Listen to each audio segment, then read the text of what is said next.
So unahin muna natin tong Xenon Pro. May kalawang na oh. Puro kalawang na. Ito yung mukha niya. Yan.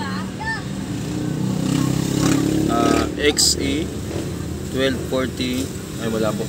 XE 1240F yung model niya. So mga boss, ang problema nito ay may sumabog daw sa loob. Na ano siya, parang nai-on siya. Tapos naka full volume, may umusok sa loob. Tingnan natin, wag na natin testing. So ito yung laman ng ng Xenon na XE1240F. Ayan yung model niya. So mga boss, nung nabuksan natin, hindi pa po ako nagkalas nito. Pagbukas ko nakita ko kalas na. Ayan, kalas na yung Ibig sabihin may nag-attempt na mag-troubleshoot. At ito nga nangyari sa kanya sa kabila mga boss. Ayan. Kung mapapansin nyo dito, may sunog na siya. Ayan. May sunog na yung pyesa niya. Double check natin yung fuse kung buo pa. May fuse kasi dito sa gilid. Ayan o. Yung dalawa. Tabunan lang ng kapatso. Ayan. Check natin kung gumagana pa. Times 1 natin yung tester. So buo pa yung fuse. Kaya lang ito troubleshoot talaga natin tong yung tawag dito, yung pinakalaman niya. Okay mga boss, balikan ko kayo, kakalasin na lang natin to. Chat ko yung may-ari. Update ko kayo mamaya. So ito yung board mga boss. Sabi ng may-ari, nag-stop daw to pagtunog nung nawalan daw ng sound. Tapos kita nila may nasunog. Kaya ang gagawin natin, tatanggalin natin ito at saka ito para malinis natin.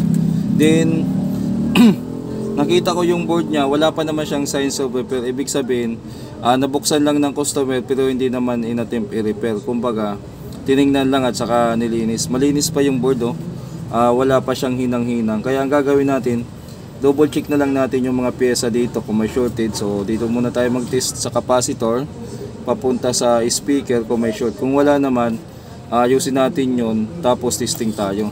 Paano natin titesting to? Gamit yung tester, check muna natin yung capacitor kung may short. So wala naman. Balik rin natin, wala naman. So yan yung pinakadulo, rail to rail. Yan. Okay. Wala naman. Ngayon itong dalawa, ito kasi yung rail to rail nya, i-check natin yan doon sa speaker out. Ito yung speaker out nya, yan. So wala namang palo, kabila. Yan, meron, baliktad rin natin. Okay, baliktad. So okay siya, nagkakarga lang dahil sa capacitor. Sa kabila naman. Okay, baliktad rin natin. Okay, good din. Sa kabila din, check natin. Okay, wala. Okay, wala. So punta tayo sa buzzer.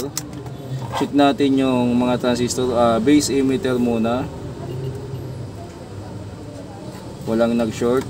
Ay. Naka-buzzer po tayo Naka-buzzer tayo, ayan o.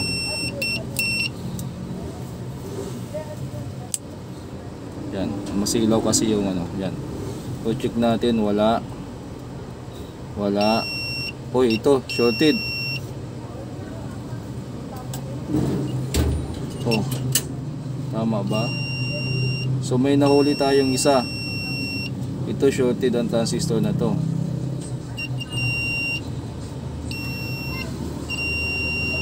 Shorted mga boss dito.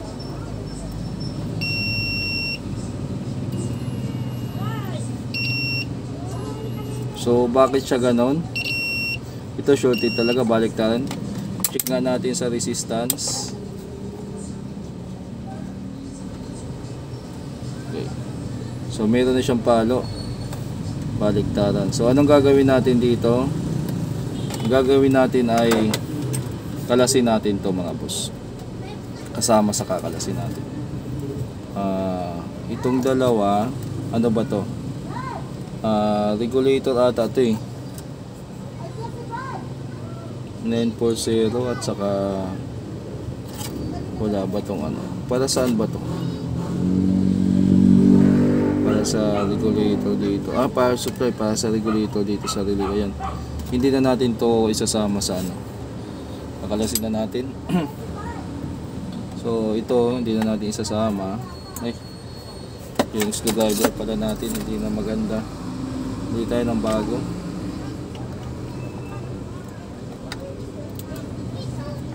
May ano yan mga boss ha.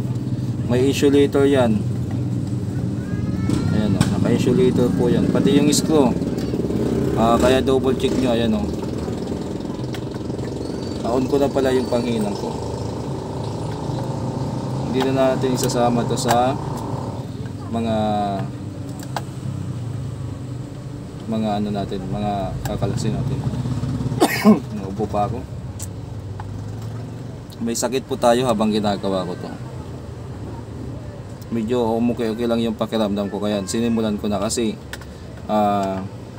bumabaha na yung chat sa akin. Maya din yung ano eh. Maya din kakabasa ko na ano eh, na kailan daw pwede magpagawa, kailan ano. Katulad nito, nagkasakit pa tayo. Na-delay tayo ng ano, 3 araw, hindi tayo nakapagtrabaho. Ngayon medyo okay pa lang tayo. Hindi pa tayo talaga fully recover, pero kailangan ko magbawas na ng tamba kasi naiinip na nga yung iba eh. Nagmamadali na, nagtatanong kung kailan daw. Na sabi ko daw January, matatapos na yung January. Wala pa ako, hindi ko pa natatapos ng pending ko. Alam naman natin yung ibang customer mainipin. Kaya kalasin natin yan. Dito, ito, tas yan mga ano. Sindi natin.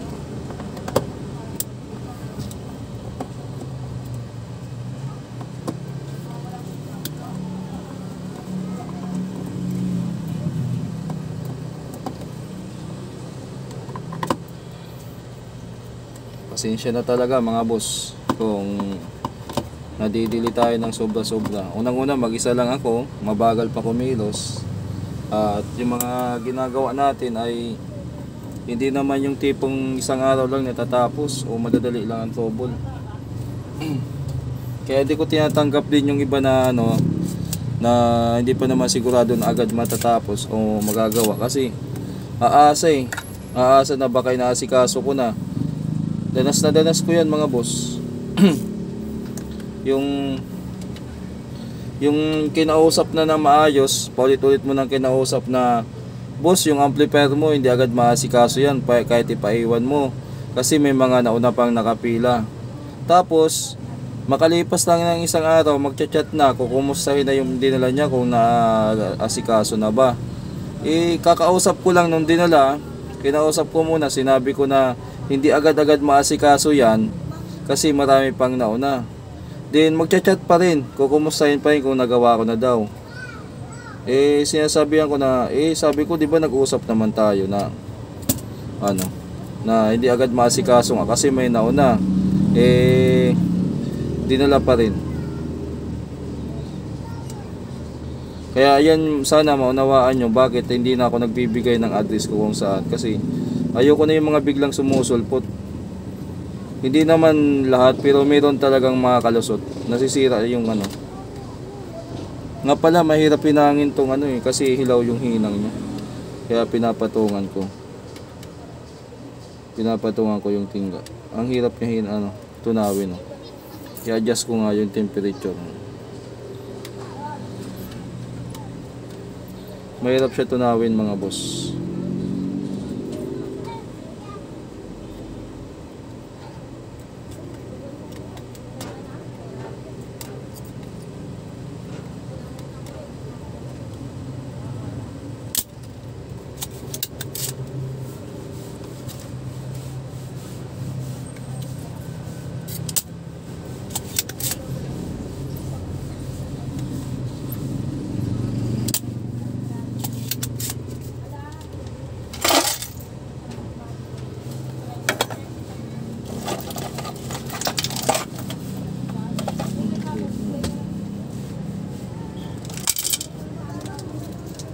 Gusto madali ang repair natin, sumingit pa itong Hulog-hulog pa.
So natanggal na natin dito yung sunog. Yan. Lilinisin natin yan kasi sunog talaga yung nangyari sa kanya. Tosta yung 104 at saka yung 10 ohms. Tapos na-check natin dito, parang may shorted at saka madumi. Malinis na rin natin. Check natin uli, buzzer tayo na nakahang kung may shorted talaga siya. I-buzzer natin para sigurado.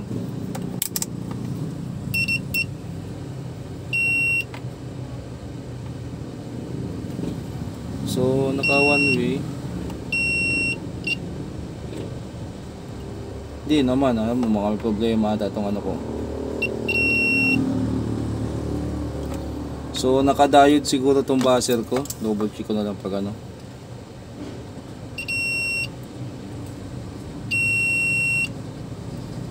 So resistance natin, mali tayo dun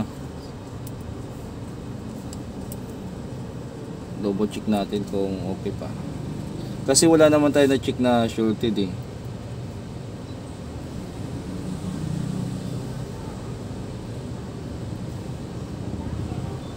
So good naman siya.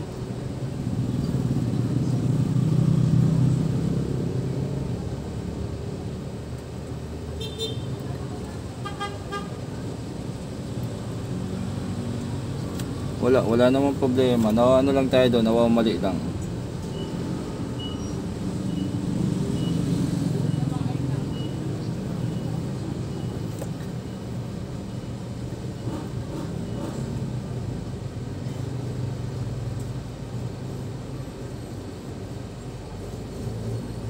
So good naman siya, hindi naman siya short. Nagbabase lang siya sa one way direction lang. Na itong buzzer natin ay pang test din ng diode. Pag binaliktad mo, wala, yung forward bias niya lang yung tingnan, magkaiba. So good siya mga boss. Linisin na lang natin yan at saka anong oras na ba. Magbe-break muna ako at kakain ako. Okay, balik tayo mga boss at matindi palang dumi. Ito pala kailangan talagang hugasan kasi kumapit na yung dumi sa Ayan So ito siguro hugasan ko na lang mga boss para matanggal yung dumi. Yung sa board siguro hindi na natin hugasan. Pwede natin linisan na lang yan ng alcohol. Alcohol na lang yung pang spray natin dito sa itong kumalat na Yan kung mapapansin nyo. Itong i-brush na lang natin to tapos ayan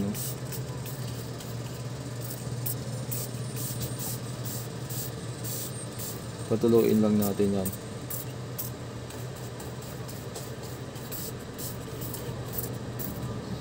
Masyado kasi matapang pag thinner ang gagamitin natin. Yan, nagkumalat na tuloy ang dumi.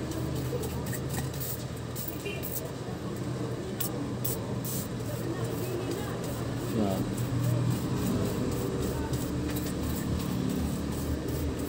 Sobrang dumi, alikabok yan mga boss Sabi nga ng may-ari, customer, daw to sobrang dumi nung kinalas nila. Kaya binugahan ng hangin. Ayan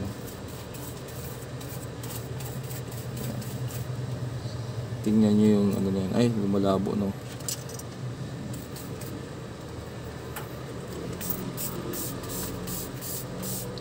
Kumbaga alcohol lang tinitira natin dito para ayan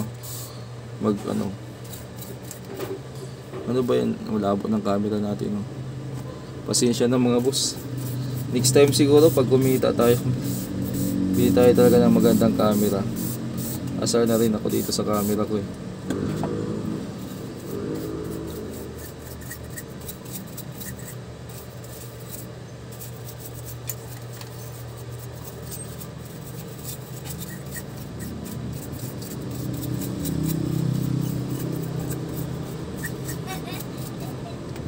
Ayan, malinis na natin. Ay, ito. Pinatulog lang natin yung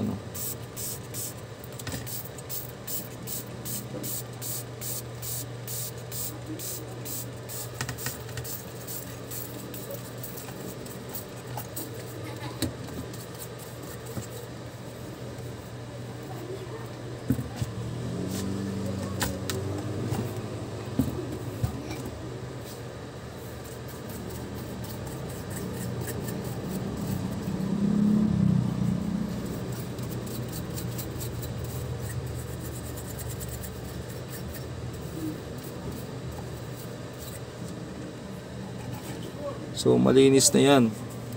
Malabo no, malabo talaga no. Anong ba nangyari dito? Ayun. Wala. Lalo ko siyang napapalabo. Ayan. Ayan, malinis na. Tatanggalan natin yung dumi. So patuyuin ko lang to. Then ito hugasan ko na lang siguro. Talagang literal na kailangan basahin ko kasi tingnan nyo naman nagnak-nak na talaga yung ano. So balikan ko lang kayo mga boss. So ayan mga boss, napatuyo na natin tong board na nilinis natin. Ayan, malabo pala. Yung dito naman ayan na. Nagpalit na tayo ng bagong resistor at saka capacitor. Yung mga luma andito sa gilid. Ayan. Then nalinis na rin natin tong heatsink. Bago natin to isalpak yung transistor, magsukat muna tayo ng bias at saka DC out. Titignan natin kung okay na. So yung ikakabit natin dito ay itong kita pa dyan, itong supply lang muna sa sa main amp. Yan. Sukatan natin dito ng biasing. Lapit natin. Yan. Sukatan natin ng biasing yan. Paano ba? Ganyan na lang siguro. Ayan. Padaanin natin mga boss ng test valve.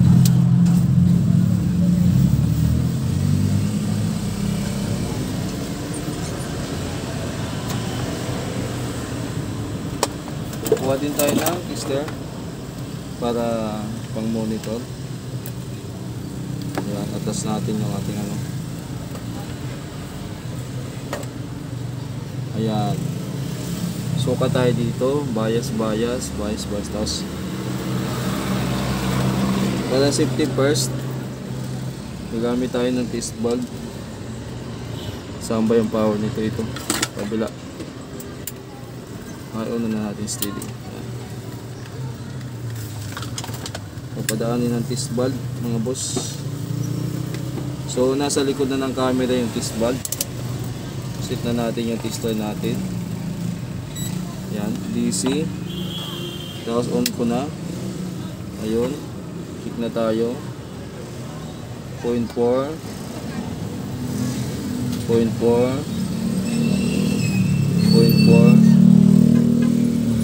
0.4. So okay yung bias niya.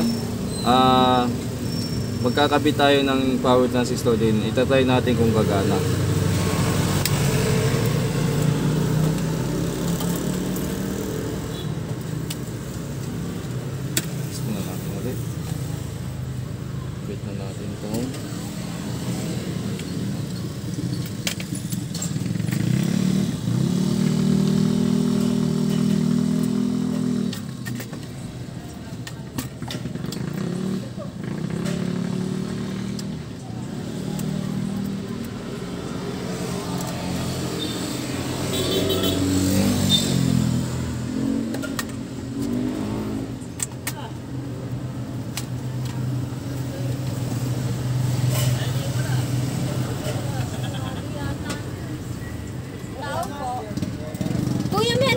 Yung wire wrap, yung pambalot sa pinagdugtungan. Wala. Electrical tape lang. Pwede naman dun Electrical tape.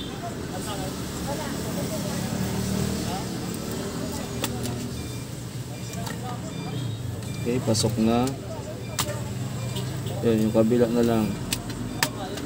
Ayun. Then balik natin tong ano niya.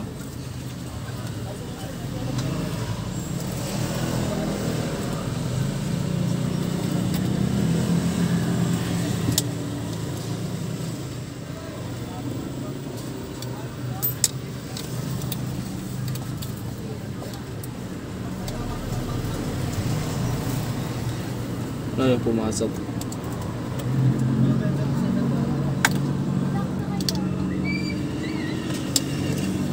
Ayun, pumasok mga boss.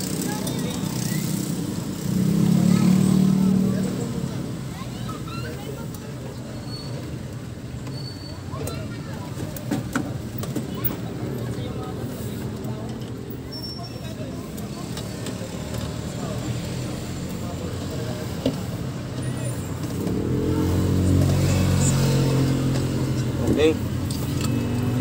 Ayan. So, hinang muna natin. Yun yung ano pala. Mga transistor.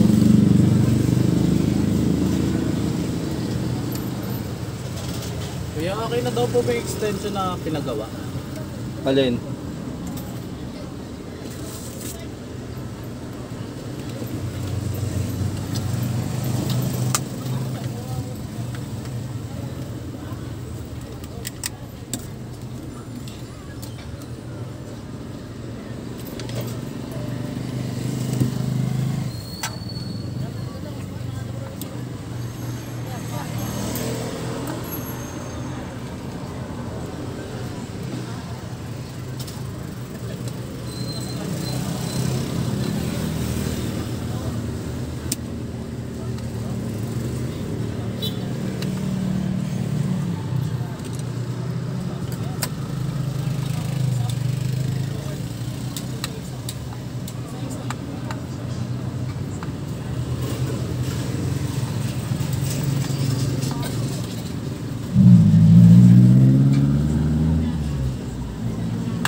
Okay.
So ayan na, ikabit na natin.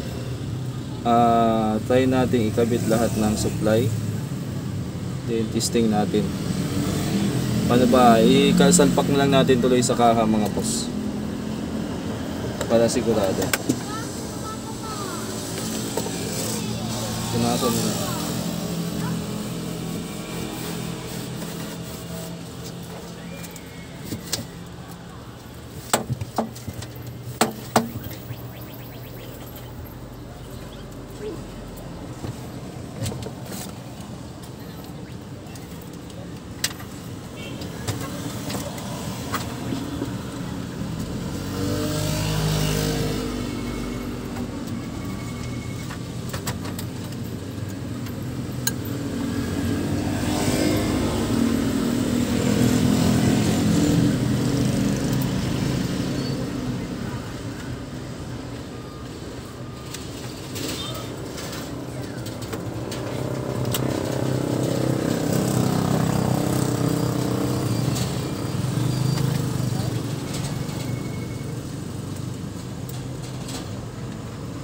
Okay.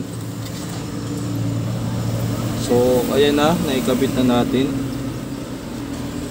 Taas natin itong camera. Yan. Try natin i-power on. Yan. Tingnan natin kung mag-switch yung relay. Ayun. Nag-switch na yung relay. Ulitin natin. Okay. So, nag-switch na yung relay mga boss. I-prepare naman natin ngayon yung pan-testing. Kuha tayo ng pan-testing.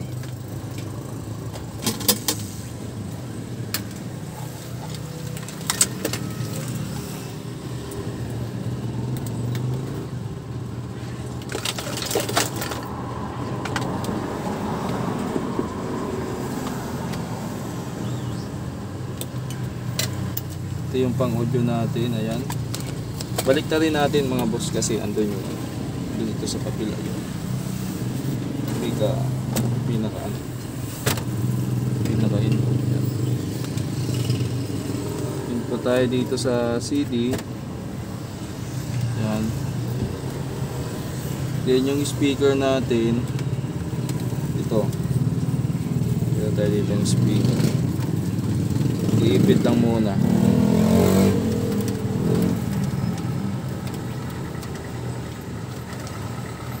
Yan. Iipit lang siya.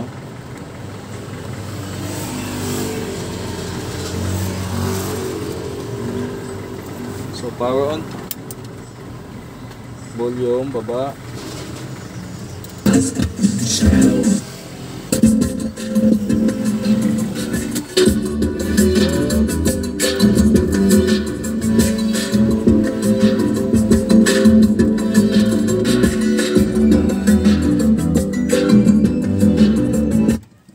Tumutunog na mga boss. Pero nakababa yung volume. May sounds pa rin siya. Ngayon, mag-ano tayo dito, magsasuggest tayo sa customer na dahil may tama na yung volume, lahatin na natin pagpalit. So, chat ko lang yung customer, balikan ko kayo. I-off muna natin camera. Okay mga boss, so saan tayo? Magpapalit tayo ng mga dito potentiometer. Yan yung mga potentiometer. Yan, pati itong volume na to, yung volume na to papalitan din natin, kasama din tong sa mic. Medyo pahiga siya, kaya didiscarte na lang yan kasi wala akong available yan mga boss. Yan. So cut na lang natin to kasi magpapalit lang naman tayo ng potentiometer din. Final testing. Final testing tayo. Dito tayo mga boss. So ito na yung pinagtatanggal na natin yung mga napalitan. Yan. Yung mga potentiometer, tapos ito na dinugtong natin yung kasi di ba yung nakuha natin potentiometer o yung pamalit natin ay hindi katulad nung sa mga dati na sa mga katulad nito na pahiga. So pinutol natin yung dulo, yung tinap natin diyan. Tsaka dito sa kabila, ayan. Pero ayos na mga boss, nilinis na rin natin. Ayan, ano ba itong camera ko? Malikot lang siguro kamay ko. Ayos na siya mga boss. Ayan. Sasalpa ko na lang din testing natin. So saglit lang uli mga boss at itesting natin to pag naikasa na lahat. Okay mga boss, so ayan na, nakikabit na natin. Nagdala din tayo ng mic para pan-testing dyan sa kasi nagpalit tayo ng potentiometer pati sa mic. Try na natin. So naka-on na ba? Naka-on na. So volume na natin. Ayan. Lipat natin ang sounds. Yan, okay na. Yan. Try natin yung mic. Hello, socket. Hello. Okay na mga boss, okay na yung mic. Yung kabila naman. Okay. So, i-tap na lang natin ang Okay. Ay, hindi pala kita, Ito yung kine-check natin. Lahat ng ay, hindi nakahigpit. ipitan natin. I-testing natin isa-isa yung speaker para ano.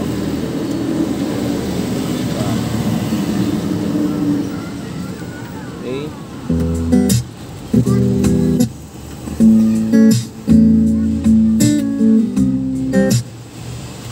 Okay na mga boss, ipit na natin to.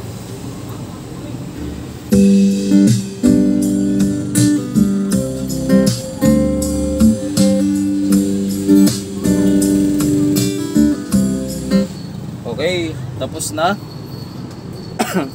So, paano yan mga boss? Hanggang dito na lang yung vlog natin dito sa Xenon XA Pro. Yan, XA 1240. Xenon Pro pala, Xenon Pro XA 1240. So, ang sira niya ay nasunog yung pyesa dito. Then, wala namang problema sa iba. Nagpalit tayo ng mga potentiometer kasi nung napapower natin, unang volume mo pa lang, unang saksak mo pa lang, pag power on, may sounds na agad, hindi makontrol. So, ngayon, okay na. Hanggang dito na lang mga boss at maraming salamat. God bless po sa ating lahat. Naka-repair tayo ng hindi gaano mahirap.